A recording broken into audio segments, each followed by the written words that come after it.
that he wasn't even in the top 10 of votes last night. So that is something that when those conversations, and the way it happens is you get someone who presents Eli Manning to the rest of the writers discuss it, and lots of them believe that Eli Manning wasn't close to being a Hall of Famer this time around. Will he get in eventually? Probably, but I was surprised that he wasn't even close. And by the way, who presents Eli Manning? Is that Gary Myers who presents Eli Manning? No, that would have been Bob Glauber. Oh, Bob Glauber, okay. Gary Myers should be on the... No, I don't think so, because he sucks. Good morning, Boomer. How are you? You got Joe Klecko in. Yeah, well, you got Joe Klecko in. Good morning. How are you? Yeah, okay, I'm doing great, man, on this Super Feel Good Friday, man. Yeah. It is a Super Feel Good Friday. I know you were talking about the NFL honors and things of that nature.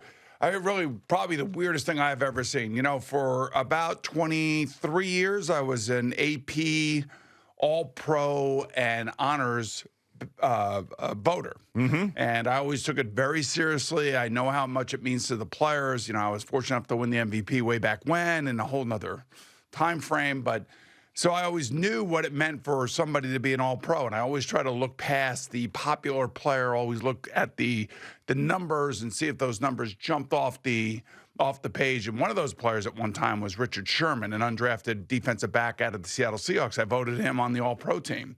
And people were asking me, how could you vote a guy like that nobody knows about? I said, well, have you watched the guy play? When he was a young player for the Seattle Seahawks, he was one of the best defensive backs in football, one of the most physical defensive backs in football. So I found it very easy to do that if you take your job seriously and take your vote seriously. So one of the really long-standing, I guess, unwritten rules is if you make the all-pro team, and you are first-team All-Pro, then you are going to be in line for honors after it's all over said and done with. And the big question here, the big controversy here would be the MVP. And Lamar Jackson was far and away voted the All-Pro quarterback. However, last night, as we found out, Josh Allen won the MVP vote. And the same people vote on both? Same people vote on both, and they're two different ballots. It is very interesting that this happened. I don't know what people were thinking about. I mean, I'm not saying that Josh Allen didn't have a great season. Of course he did. Joe Burrow had a great season. Saquon Barkley had a great season. And Josh was was gracious last night, as you would expect. And he looked great, and he said all the right things.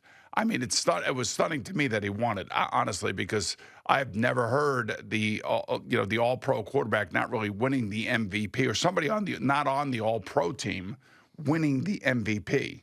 And when you take a look at Lamar Jackson's season, I mean, it was one for the ages, maybe the greatest single season any quarterback has ever had statistically, given the fact that he is a dual threat player, much like Josh Allen is. Yeah, Josh Allen was surprised. He thought that Lamar Jackson was going to win it. This reminds me a lot of the Joel Embiid winning it over Jokic, because they didn't want Jokic to win 3 in a row. It almost feels something like that. Like, let's give it to somebody else. You know, it's Lamar Jackson. We can't have Lamar Jackson winning as many MVPs as Peyton Manning or Tom Brady or whatever, because if you look at the facts and you look at the numbers, it's absolutely Lamar Jackson's MVP. And, we've talked a lot about these things, and it's these conversations drive me crazy, and I think you'll appreciate why, is because all of these guys, when you're talking about the top 2 guys in the MVP race. We're talking about greatness. You're talking about greatness. You're talking about Hall of Famers. Yeah. And then these conversations devolve into tearing one of those guys down and propping somebody up. And I understand it's sports talk, but, it's one thing if we're sitting here and we're yelling about Zach Wilson or Daniel Jones or, somebody that stinks, Kayvon Thibodeau, whatever. It's like that. But when you're talking about these great guys, it's like they're all deserving of praise, and it sucks that somebody who had an unbelievable career or an unbelievable season, loses out on this stuff, and then we're talking about how they're a loser when they're the exact opposite of that. And the voting is interesting, the fact that there's writers that do all of this stuff. Well, I was not a writer. Right. But there are. And by the way, there's writers for Hall of Fame. I know, but this is the first year that I had not voted for the AP. I was taken off, and I was more than happy to be taken off. But I just, my thing is that, yes, we are arguing about great players. Yeah. And the same thing when it comes to the Hall of Fame. Mm-hmm. We're arguing about great players that eventually will get into the Hall of Fame. And The whole first ballot Hall of Fame deal I know is a big deal. Well, But before you get into that, because I was about to say something here about the voting. So Lamar Jackson got a fourth place vote. Did you see that? Yeah. And it was a former quarterback who gave him a fourth place vote. Jim Miller. So Jim Miller, who now works for Sirius XM, was a Bears quarterback. I don't know where else he played. I forget. But he had Lamar Jackson fourth on his ballot. And the thing about Jim Miller, he works with Pat Kerwin on Sirius XM, and they have a very popular show over there. And, that's his vote. He'll have to explain his vote. I can't explain it. It doesn't make any sense to me. I mean, Lamar, every single week, boom, boom, boom, you could just count on it that, his team was going to put up 30 points. Now, the same thing with Josh. I mean, we all know that they're both great players, and you could say that Joe Burrow. He had Joe Burrow ahead of him. He had Josh Allen first, Saquon Barkley second, Joe Burrow third, Lamar Jackson fourth. That was his ballot. Disagree, right? Yeah, I mean, you have a quarterback that runs for over 900 yards, throws for over 4,000 yards, throws 4 interceptions in a season, throws 41 touchdown passes. You got to be kidding me. Yeah. I don't know, but I would not agree with that. And, I'm sure he has his reasons for it. I'm not going to tear him apart. I'm just going to say I completely disagree. If you wanted to put Saquon Barkley second because of the 2,000-yard season, and he may have broken the record had he played in the 17th game, I could make that argument, and I could also say that they have the best offensive line in football. They have a mobile quarterback. They have 2 great wide receivers, because that's the argument that they use against Lamar Jackson when it comes to the MVP compared to Josh Allen. Oh, look at all these great players he plays with. Yeah. I can say the same thing about Saquon Barkley. Sure. Look at all the great players he plays with. Look at this offensive line. Look at that this, offensive line. All pro guys all over the place. Pro Bowl players all over the place. It's an argument, but it was one of the real, if anything that came out of this last night, that was, to me, was shocking, because I don't think I'd ever seen that before. Yeah. A non-all-pro player winning the MVP. All right, so the first ballot Hall of Fame stuff, Eli Manning, not first ballot, and I thought he was going to be, and because of the magical Super Bowl runs, and I understand all the other numbers, I mean, for God's sakes, we have relitigated Eli Manning's career ad nauseum on this radio station and this show, so I'm fully aware of all the numbers, all the seasons, the records, this and that. I know this guy in and out, but I still thought, because he's a Manning, because of the 2 Super Bowl MVPs and the playoff runs, that he would get in first ballot. So he doesn't. I'm not shocked. I don't go crazy about these things. But the thing that was interesting to me, there were 10 guys ahead of him. Like he didn't miss out, and he was on the outside looking in, like on the doorstep. He dropped.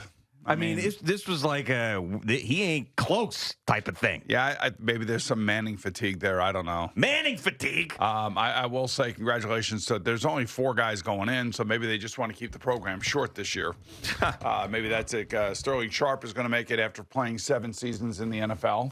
So kind of, along the lines of Gale Sayers. Was extremely impactful, but unfortunately cut by injury. His career cut by injury finally makes it in, and I think that Shannon, I'm sure, is very happy because he's been advocating for his brother for so long. Your buddy Jared Allen makes it. Yeah. My man Eric Allen, who, I've seen a lot of this interception return that I threw in 1993 with him. Yeah. That should have not been allowed because there was an illegal block on the play against Johnny Mitchell. But that's, who cares, right? I mean, like, everybody's screaming about the officials. So I just got to put that out there. Okay. But he was a great player. There's no question about that, and richly deserving. And I'm happy. I'm happy for him. And then, of course, Antonio Gates, who really was a guy that when he played, his name was mentioned every single week in the box scores, in the numbers he put up. So every single one of them are worthy of it. It's just unfortunate that Eli Manning didn't get in on the first ballot. Oh, my God, this is the end of the world. But he'll get in eventually, and, maybe it's the next time around or 2 years from now. Yeah, I mean, and if you look, there are some locks in the next couple of years. I heard C-Mac and Fleegs going over it the next few years, and, the guys that retired 5 years ago, and there's people that will 100% be first ballot. Going to get in, right? I mean. Yeah, I mean. But because it actually, they reduced the amount of years for the coaches. Did they? Okay. Yes. So. But as far as, the other players, I probably think, guys like Aaron Donald and Tom Brady and Ben Roethlisberger. I mean, there's going to be Drew Brees, Larry Fitzgerald. It's ridiculous the amount of guys that are going to be on this list right, now. So, and it's good. It's just going to push other guys down, and this is what happens. I mean, this is basically the way it works. I mean, the more guys that now become eligible, the more popular those guys were when they played. And I mean, how does Drew Brees or Phillip Rivers not make it? I think, I mean, they probably will. I mean, there's going to be, and if Phillip Rivers makes it on the first ballot, then Giants fans and Eli Manning supporters are going to go nuts about that because he never won and yada, yada, yada. But, yeah, I mean, to me, when it's just for a guy who is rooted for a team that has never won a Super Bowl, and I saw and lived through those Eli Manning runs in those Giants Super Bowls, and then I see Giants fans get annoyed with something like this, it drives me crazy. Why? Because you had these incredible, absolutely incredible experiences that I would kill for. And now, like, you're feeling bad or angry about his career because some writers didn't put him in the first ballot of the Hall of Fame. You should never feel bad about that. No one should ever take anything away from Eli Manning's tenure as a New York Giant with those 2 Super Bowls. And it drives me crazy. And, like, the fact that this guy's career now, it's judged based on the first ballot Hall of Fame stuff, that shouldn't be it. I mean, it should be the moments that he gave the fan base. Yeah. I mean, and if I said it once, I said it a million times. It's the greatest postseason run in 2007 in the history of pro sports. And now it's like, oh, okay, because Ira Kaufman in Tampa didn't vote for Eli Manning on the first ballot, that somehow is some sort of taint on his career. Bull crap. How do you think Jared Allen feels today? How do you think Sterling Shepard awesome. feels? And Sharp feels. And the other part of this discussion is that when people start crapping on guys that they don't expect to be in the Hall of Fame, what's it to you? Like, those guys and those moments and what they put in to their careers, they let them have their moments. Like, anybody's like, this guy doesn't deserve it. He doesn't deserve it. Well, okay, go up to his face and tell him he doesn't deserve it. Because him and his family and everybody else, it's an awesome moment. Everybody who's ever them. played with the guy, anybody who's ever coached the guy, his family, you name it. I mean, they all have their own stories that are more than deserving to be put in the Hall of Fame. It's just unfortunate guys like Jared Allen and Eric Allen had to wait for so long. The same thing with, I can say the same thing about Sterling Sharp. I mean, we all know when he played, and I played during his era, that he was a menace on the football field as a wide receiver. Mm-hmm. And it's just unfortunate that, he had to go through really serious injuries and could never make it back. I mean, it's kind of like Gale Sayers, same thing. For those people who remember Gale Sayers and the running back for the Chicago Bears and what he was when he played, and then just like Joe Namath, when he blew his knee out, I mean, forget it. The whole thing changed because they didn't do the surgeries the way they do today. Yeah. Yep. And if you remember Gale Sayers and you saw him play live, call Al. That's what it is. Just tell Al. Al. Gale, call Al. If you saw Gale Sayers play, you saw him play live, call Al. Tell him all about it. And tell him how long you've been watching football. Yeah, I don't want to get knee deep into all this stuff. We discussed it, and it's enough that already. We got a game on Sunday. It's going to be a huge game. There's going to be a lot of different factors going into this game. I was telling Allie, I said, I just wish the game was at 3 o'clock. Yeah, you're telling me. I mean, God, I would love that. I mean, but then that's noon on the West Coast, which is strange. They would love it out there. You know what? Put it at 4:30. 4:30 would be fine. Even 5. 6:40 something is too much. It's too much. It is too much.